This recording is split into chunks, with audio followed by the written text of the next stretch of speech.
నమస్తే, welcome to current affairs light YouTube channel. ఇవాళ మన క్లాస్ లో రీసెంట్ గా జరిగినటువంటి కరెంట్ అఫైర్స్ లో ఇంపార్టెంట్ కాన్సెప్ట్ నేర్చుకుందామండి. మీకు కనుక మా ఛానల్ లో ఉన్నటువంటి వీడియోస్ అండ్ ఎక్స్ప్లెనేషన్ నచ్చినట్లయితే మా ఛానల్ లైక్ చేయండి, షేర్ చేయండి అండ్ సబ్స్క్రైబ్ చేయండి. Welcome to current affairs light YouTube channel. ఇవాళ మన కాన్సెప్ట్ వచ్చేసి ప్రాజెక్ట్ ప్రయాస్. సో అసలు ప్రాజెక్ట్ ప్రయాస్ అంటే ఏంటి? సో ప్రాజెక్ట్ ప్రయాస్ అనేది యునైటెడ్ నేషన్స్ ద్వారా ఏర్పరిచినటువంటి ఒక ప్రత్యేకమైనటువంటి ప్రాజెక్ట్ అన్నమాట. దీన్ని ఎందుకు ఇంట్రడ్యూస్ చేశారంటే, మన దేశం నుంచి అయినా అండ్ యునైటెడ్ నేషన్స్ చెందినటువంటి చాలా దేశాల నుంచి కూడా ఎవరైతే మైగ్రేషన్ చెందుతూ ఉంటారో, అంటే ఎస్పెషల్లీ స్టూడెంట్స్ ఎవరైతే ఉంటారో అండ్ వర్కర్స్ అంటే స్కిల్డ్ ప్రొఫెషనల్స్ అవ్వచ్చు, మైగ్రేటరీ వర్కర్స్ అవ్వచ్చు, ఎవరైతే వేరే దేశాలకు తరలి వెళ్ళి అక్కడ సెటిల్ అవుతూ ఉంటారో వాళ్ళ కోసం ఏర్పరిచింది ఈ ప్రాజెక్ట్ ప్రయాస్ అనమాట. సో ప్రాజెక్ట్ ప్రయాస్ అంటే promoting regular and assisted migration for youth and skilled professionals, వారి కోసం ఏర్పాటు చేయబడింది. సో దీని యొక్క కంప్లీట్ ఎక్స్ప్లెనేషన్ చూద్దాం. సో ఇక్కడ ప్రాజెక్ట్ ప్రయాస్ ఏదైతే ఉందో అది యునైటెడ్ నేషన్స్ యొక్క మైగ్రేషన్ ఏజెన్సీ ద్వారా లాంచ్ చేయబడినటువంటి ఒక ప్రోగ్రామ్ అన్నమాట. So United nations migratory agency అనేది IOM, దానికి ప్రతి దేశంలో కూడా ఒక ప్రత్యేకమైనటువంటి ఆఫీస్ అనేది ఉంటుందన్నమాట. దాని ద్వారా ఏంటంటే ప్రతి దేశంలో ఎవరైతే మైగ్రేషన్ అవుతూ ఉన్నారో వాళ్ళందరి యొక్క డేటా అనేది యునైటెడ్ నేషన్స్ కి చెందినటువంటి IOM దగ్గర ఉంటుంది. సో ఇక్కడ ఈ ప్రాజెక్ట్ ప్రయాస్ ఏదైతే ఉందో దాని ద్వారా ఉపయోగం ఏంటంటే, సేఫ్ ఆర్డర్లీ మైగ్రేషన్ చేయడం కోసం ఈ యొక్క ప్రాజెక్ట్ అనేది తీసుకొని రావడం జరిగింది. అంటే మనం వెళ్ళినటువంటి వ్యక్తులకి భద్రతని అండ్ అక్కడ క్రమాన్ని ఏర్పరచడం కోసం అండ్ రెగ్యులర్ మైగ్రేషన్ ఏదైతే ఉంటుందో ఆ ఫ్లోలో కరెక్ట్ గా ఉండే విధంగా అన్ని చేయడం కోసం మన దేశానికి చెందినటువంటి వర్కర్స్ అయినా స్టూడెంట్స్ అయినా ఎవరైతే మైగ్రేషన్ లో ఉన్నారో వాళ్ళందరికీ ఉపయోగపడడం కోసమే ఈ ప్రాజెక్ట్ ప్రయాస్ అనే దాన్ని ఏర్పాటు చేయడం జరిగింది. అండ్ ఇక్కడ ప్రాజెక్ట్ ప్రయాస్ ఏదైతే ఉందో దానికి ఇంట్రడ్యూస్ చేసింది ఎవరంటే యునైటెడ్ నేషన్స్ కి చెందినటువంటి international organization for migration. So ప్రపంచవ్యాప్తంగా దీనికి అన్ని చోట్ల ఆఫీసులు ఉంటాయన్నమాట. ఇంటర్నేషనల్ ఆర్గనైజేషన్ ఫర్ మైగ్రేషన్ కి మన దేశంలో ఉన్నటువంటి ఇంటర్నేషనల్ ఆర్గనైజేషన్ ఫర్ మైగ్రేషన్ కి చెందినటువంటి ఆఫీస్ ఏదైతే ఉందో అది ఇందులో ఇన్వాల్వ్ అయి ఉంటుంది అనమాట. సో ఈ యొక్క ప్రాజెక్ట్ ప్రయాస్ ని IOM వాళ్ళు డిజైన్ చేశారు. సో యునైటెడ్ నేషన్స్ చెందినటువంటి IOM ఈ యొక్క ప్రోగ్రామ్ ని డిజైన్ చేసింది. దీని ద్వారా ఏంటంటే Indian workers and students especially ప్రపంచవ్యాప్తంగా అన్ని దేశాల్లో సెటిల్ అయినటువంటి వలస వ్యక్తులు ఎవరైతే ఉంటారో భారతీయులు, వాళ్ళకు కూడా ఇది ఉపయోగపడుతుంది. అండ్ వేరే దేశాలకు చెందినటువంటి వ్యక్తులకు కూడా దీని ద్వారా వాళ్ళ దేశానికి చెందినటువంటి ఆఫీసుల ద్వారా, అంటే ఇక్కడ IOM కు చెందినటువంటి ఆఫీసుల ద్వారా ఈ యొక్క ప్రాజెక్ట్ ప్రయాస్ అనేది సహకారం అందించబోతుంది. సో మన దేశంలో ఉన్నటువంటి వాళ్ళకి మన దేశంలో ఉన్నటువంటి మినిస్ట్రీ ఆఫ్ ఎక్స్టర్నల్ అఫైర్స్ తరఫున ఈ యొక్క ప్రాజెక్ట్ ప్రయాస్ అనేది సహాయం చేయబోతుంది. అండ్ ఇక్కడ లాంచ్ చేసింది ఎవరంటే ఈ యొక్క ప్రోగ్రామ్ ని ఇంటర్నేషనల్ ఆర్గనైజేషన్ ఫర్ మైగ్రేషన్, దాన్ని IOM అన్నాం. వాళ్ళు ఈ ప్రాజెక్ట్ ప్రయాస్ అనేది లాంచ్ చేశారు. అండ్ ఇది ఏ మినిస్ట్రీ కింద వర్క్ చేస్తుందంటే మినిస్ట్రీ ఆఫ్ ఎక్స్టర్నల్ అఫైర్స్ అన్నమాట. సో ఈ యొక్క జాయింట్ ఆపరేషన్ కోసం ఎవరి యొక్క సహాయం అనేది ఎక్కువగా ఉంటుంది? IOM ఇండియా, అంటే ఇంటర్నేషనల్ ఆర్గనైజేషన్ ఫర్ మైగ్రేషన్ కి చెందినటువంటి ఇండియా విభాగం ఏదైతే ఉంటుందో వాళ్ళు ఇందులో భాగస్థులుగా ఉంటారు. అండ్ దీంతో పాటు ICWA, సో ICWA వచ్చేసి Indian council of world affairs, మన దేశం నుంచి మిగిలిన దేశాలతో మన భాగస్వామ్యాలు ఏ విధంగా ఉన్నాయి అండ్ మన దేశం నుంచి ఎంతమంది వ్యక్తులు వలస వెళుతున్నారు అనేటువంటి డేటా అనేది దీని దగ్గర కూడా ఉంటుంది అనమాట, Indian council of world affairs దగ్గర. సో ఈ రెండింటి యొక్క కోఆపరేషన్ తోటే ఈ యొక్క ప్రాజెక్ట్ ప్రయాస్ అనేటువంటిది ఇనిషియేటివ్ ని తీసుకొని రావడం జరిగింది. ఆబ్జెక్టివ్, సో ఆబ్జెక్టివ్ వచ్చేసి లక్ష్యం ఏ విధంగా ఉందంటే safety wise and orderly wise and regular migration ని చెకప్ చేయడం కోసం అండ్ వాళ్ళకి కావాల్సినటువంటి అన్ని సదుపాయాలు కల్పించడం కోసం దీన్ని తీసుకొని వచ్చారు. ఇందులో సేఫ్టీ మీన్స్ ఇక్కడ మన దేశం నుంచి చాలా చోట్లకి తరలి వెళ్ళాక అక్కడ వాళ్ళకి ఎటువంటి సేఫ్టీ ఉంటుంది అనేటువంటిది ఖచ్చితంగా తెలిసినప్పుడే అక్కడికి వీసా అనేది ఇవ్వడం జరుగుతుంది.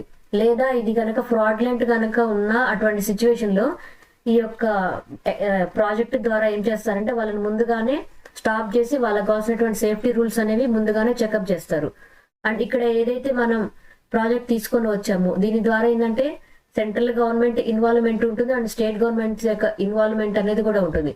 ఎందుకంటే స్టేట్ గవర్నమెంట్ దగ్గర ఈ లిస్ట్ అనేది ఎంతమంది మైగ్రేషన్ వెళ్తున్నారు, ఎంతమంది స్టూడెంట్స్ వెళ్ళారు, ఎంతమంది వర్కర్స్ గా వెళ్ళారు అనేటువంటి డేటా అనేది స్టేట్ గవర్నమెంట్ దగ్గర ఉంటుంది.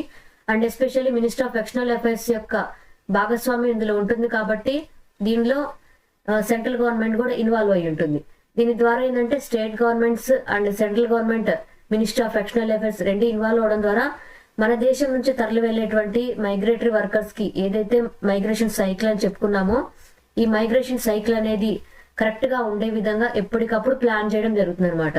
సో మైగ్రేషన్ సైకిల్ అంటే ఏ సీజన్ లో ఎక్కువ మంది స్టూడెంట్స్ వెళ్తున్నారు, లేదా ఏ సీజన్ లో అక్కడ వర్క్ చేస్తున్నటువంటి ఎంప్లాయీస్ ఎవరైతే ఉన్నారో వాళ్ళు రిటర్న్ ఇండియాకి వస్తున్నారు, అక్కడ ఏదైనా ఇన్ఫ్లేషన్ రేట్స్ అనేవి పెరిగాయా, అక్కడ వాళ్ళకి సరైనటువంటి సదుపాయాలు అందుతున్నాయా లేదా అనేటువంటి అన్ని అంశాల గురించి కూడా ఈ యొక్క ఇంటర్నేషనల్ మైగ్రేషన్ సైకిల్ అనేది డిజైన్ చేసి ఎప్పటికప్పుడు చెక్ చేస్తూ ఉంటారనమాట. అండ్ ఇక్కడ చేసేటువంటి ఆపరేషన్ ఏదైతే ఉందో ఎక్సైజ్ ప్రయాస్ లాగా, అంటే ఇక్కడ తీసుకున్నటువంటి ప్రాజెక్ట్ ప్రయాస్ ఏదైతే ఉందో దాని ద్వారా ఏంటంటే స్టేట్ లెవెల్లో ప్రతి ఒక్కరికి సేఫ్ ప్రాక్టీసెస్ అనేవి ముందుగానే చెక్ చేయబడతాయి. సో కరెక్ట్ గా డేటా అనేది తీసుకొని పడుతుంది. అలా చేయడం ద్వారా ఏమవుతుందంటే ఇంటర్నేషనల్ మైగ్రేషన్ అనేది ఒక రకమైనటువంటి మేనేజ్మెంట్, అంటే కరెక్ట్ గా మేనేజ్ చేసేటువంటి విధానం అనేది అమల్లోకి రాబోతుంది. అండ్ ఈ ప్రాజెక్ట్ కనుక ఉపయోగంలోకి వస్తే గ్లోబల్ వైడ్ కూడా సేఫ్ గా సెక్యూర్ గా మైగ్రేషన్ రెగ్యులేట్ చేయడానికి వీలు కల్పిస్తుంది అనమాట. ఈ ప్రాజెక్ట్ ప్రయాస్ ఏదైతే ఉందో అది రెగ్యులేషన్ ని కూడా తీసుకొని వస్తుంది. అండ్ ఈ ప్రాజెక్ట్ ప్రయాస్ ఏదైతే తీసుకుంటున్నామో దాని ద్వారా ఏంటంటే మన యొక్క ఎస్డిజి గోల్స్ ఏవైతే ఉన్నాయో, సస్టైనబుల్ డెవలప్మెంట్ గోల్స్ ఏవైతే ఉన్నాయో అందులో 10.7 గోల్ దాన్ని ఏం డిజైన్ చేస్తుందంటే safe, regular and responsible migration కావాలి. అంటే ఎక్కడైనా సరే వలస వెళ్ళేటువంటి వ్యక్తులకి సేఫ్టీ వైజ్ రెగ్యులేషన్ అనేది క్రమబద్ధంగా ఉండాలి అండ్ వాళ్ళకి సహాయం అనేది తొందరగా అందాలి. ఈ యొక్క గోల్ ని రీచ్ అవ్వడానికి సహాయం చేయడానికి ఈ ప్రాజెక్ట్ ప్రయాస్ అనేది ఉపయోగపడబోతుంది. అండ్ మన ఎస్డిజి గోల్స్ 2030లో సాధించాలి అంటే ఈ యొక్క గోల్ 10.7 కూడా ఉపయోగపడబోతుంది. అండ్ ఐఓఎం అనేది ఏదైతే ఉందో ఇంటర్నేషనల్ ఆర్గనైజేషన్ ఫర్ మైగ్రేషన్ అనమాట. ఇది 1951లో ఏర్పాటు చేయబడినటువంటి ఒక యునైటెడ్ నేషన్స్ కి చెందినటువంటి ఒక ఏజెన్సీ. సో 1951లో ఏర్పాటు చేశారంటే అది వరల్డ్ వార్ 2 తర్వాత ఏర్పాటు చేశారనమాట. ఎందుకంటే వరల్డ్ వార్ 2 తర్వాత అక్కడ చాలా దేశాల్లో వేరే దేశానికి వలస వెళ్ళి అక్కడ జీవనాన్ని వెతుక్కోవడానికి వెళ్తూ ఉన్నప్పుడు వాళ్ళకి సహాయాన్ని అందించడం కోసమే ఫస్ట్ టైం ఈ యొక్క ఇంటర్నేషనల్ ఆర్గనైజేషన్ ఫర్ మైగ్రేషన్ ఏర్పాటు చేయడం జరిగింది. అండ్ ప్రజెంట్ అయితే దీని యొక్క ఉపయోగం, అంటే ఈ యొక్క ఐఓఎం యొక్క ఉపయోగం ఏ విధంగా ఉందంటే ఇందులో ఉన్నటువంటి అన్ని దేశాలు కూడా, యునైటెడ్ నేషన్స్ లో ఉన్నటువంటి అన్ని భాగస్వామ్య దేశాల్లో కూడా మైగ్రేషన్ వైజ్ జరుగుతున్నటువంటి అన్ని కార్యకలాపాలకి కూడా గవర్నమెంట్ కి సహాయం అందించడానికి ఈ యొక్క ఐఓఎం అనేది సహాయపడుతుంటుంది. అండ్ ఇది ఎటువంటి విధమైందంటే ఇది ఒక ఇంటర్ గవర్నమెంటల్ ఆర్గనైజేషన్, అంటే ఇక్కడ అన్ని దేశాల యొక్క సహాయ సహకారాల ద్వారా ఐఓఎం అనేది వర్క్ చేస్తూ ఉంటుంది.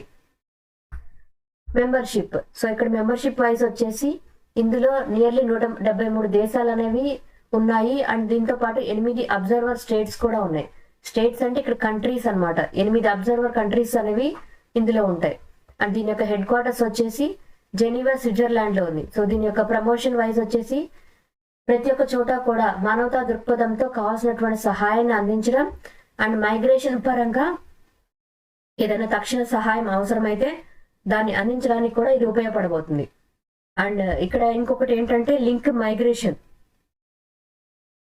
మైగ్రేషన్ అనేది ఎందుకు తీసుకొని వచ్చారంటే మైగ్రేషన్ వైజ్ వెళ్ళేటప్పుడు ఎవరికి ఎటువంటి ప్రాబ్లమ్ సిచ్యువేషన్ అనేది కలగకుండా హెల్ప్ చేయడానికి. సో కీ ఆబ్జెక్టివ్స్ పరంగా ఏంటంటే లింక్ మైగ్రేషన్ అనేది తీసుకొని వచ్చారు. సో లింక్ మైగ్రేషన్ వచ్చినప్పుడు వేరే దేశాలకు వెళ్ళినటువంటి వ్యక్తులకి హెల్త్ పరంగా అయినా మైగ్రేషన్ల పరంగా అయినా ఏదైనా తక్షణ సహాయం అవసరమైనప్పుడు హెల్ప్ లైన్ గా కూడా ఈ యొక్క ఐఓఎం అనేది ఉపయోగపడుతుంది.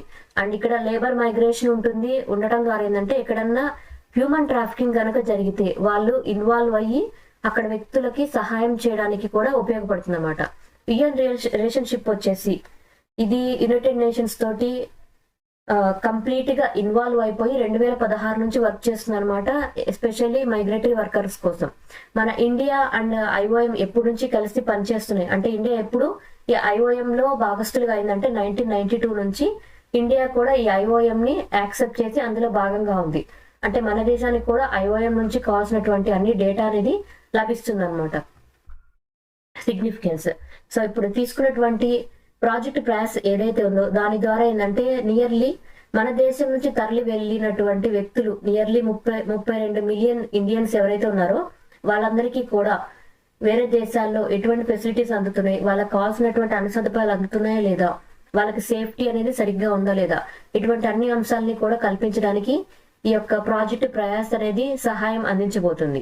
Thank you for watching my video. మీకు కనుక నా వీడియో ఎక్స్ప్లెనేషన్ నచ్చినట్లయితే నా వీడియోస్ లైక్ చేయండి, షేర్ చేయండి అండ్ సబ్స్క్రైబ్ చేయండి. Thank you for watching. Thank you. మీకు నా వీడియోస్ ఏ విధంగా అనిపిస్తాయో నాకు కామెంట్ సెక్షన్ లో తెలియజేయండి. Thank you for watching. Thank you.